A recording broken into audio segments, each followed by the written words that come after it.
Halo, assalamualaikum class. Welcome to Membrina class. Hari ini kita ketemu ya. Oke, gimana kabarnya, sehat kan? Oke class, gimana? Kalian pernah nggak ngerasain rasanya dicubit? Nyeri nggak? Sakit nggak? Pastinya sakit dong. Oke, hari ini kita akan belajar tentang manajemen nyeri ya class. Kita mulai dulu dari pertemuan pertama. Kita akan belajar tentang bagaimana definisi nyeri, kemudian bagaimana nyeri itu bisa ditimbulkan atau dirasakan, kemudian faktor apa saja sih yang menyebabkan nyeri itu bisa dirasakan oleh manusia. Pastinya kalian harus tahu karena sebagai asisten tenaga kesehatan kalian harus bisa mempelajarinya. Selanjutnya, bagaimana efek yang ditimbulkan dari rasa nyeri? Pasti nggak nyaman dan sangat mengganggu aktivitas sehari-hari ya, terutama saat kalian belajar. Oke, nyeri sendiri itu definisinya ada 4. Yang jelas akan mengganggu sinyal tubuh dan mengganggu aktivitas sehari-hari ya, dan rasanya tidak nyaman. Selanjutnya, bagaimana nyeri bisa ditimbulkan? Nyeri bisa ditimbulkan oleh 2 faktor ya class. Faktor yang pertama itu faktor internal, itu yang disebabkan karena memang ada gangguan pada sistem tubuh kita. Jadi tubuh kita mengalami gangguan misalkan karena sepalgia atau nyeri kepala akut atau mungkin karena GERD dan lain sebagainya. Yang kedua adalah faktor eksternal, dimana disebabkan bisa jadi karena benda tajam atau benda tumpul. Nah, nyeri dikontrol di sistem saraf pusat dan merupakan proses yang sangat kompleks. Jadi finally pasti akan mengganggu di tubuh kita seperti itu. Kemudian tentunya untuk mengetahui seberapa berat nyeri, kita harus tahu skala nyeri dan bagaimana cara pengukurannya.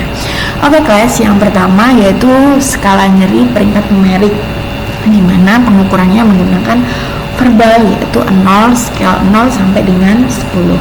Kemudian yang kedua yaitu skala nyeri Wong-Baker, di mana itu menggabungkan antara gambar angka untuk peringkat nyeri, gambar dan angka untuk peringkat nyeri, biasanya untuk anak-anak di atas 2 tahun dan pada orang dewasa. Yang ketiga yaitu skala FLACC, merupakan singkatan dari Face, Leg, Activity, Cry, and Consolability. Dengan 0 itu tidak nyaman, 0 itu nyaman, sorry ya class, 1 sampai 3 ketidaknyamanan ringan, 4 sampai 6 itu nyeri sedang, 7 sampai 10 adalah nyeri parah. Selanjutnya yaitu skala nyeri yang keempat, skala nyeri CLIAS, yaitu singkatan dari Crying, Oxygenation, Vital Sign, Face, Expression, and Sleepiness. Digunakan untuk bayi berusia 6 bulan ke bawah dengan parameter 0, tidak ada apa-apa atau tidak merasakan sakit. Dan yang kedua adalah tanda-tanda sakit yang luar biasa, biasanya ditandai dengan nangis yang benar-benar nangis kejer gitu.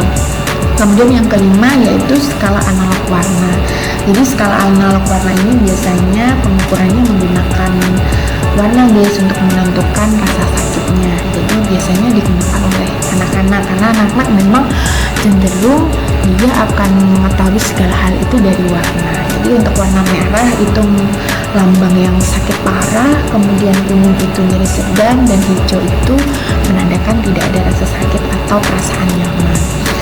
Selanjutnya yang ketujuh yaitu skala Differential Descriptor Intensial nyeri. Jadi skala ini memiliki 12 baris yang masing-masing memiliki deskriptor seperti ringan, kuat, intens, dan sangat intens. Diletakkan di tengahnya ada tanda plus di akhir setiap baris dan minus di awal setiap baris. Plus biasanya kalau kita di lahan praktek ataupun kita sedang menghadapi pasien yang mengalami nyeri akut, itu biasanya kita menggunakan 6 skala ini. Jadi tergantung kondisi pasiennya ya. Kalau anak-anak memang lebih mudah, kita menggunakan skala analog warna.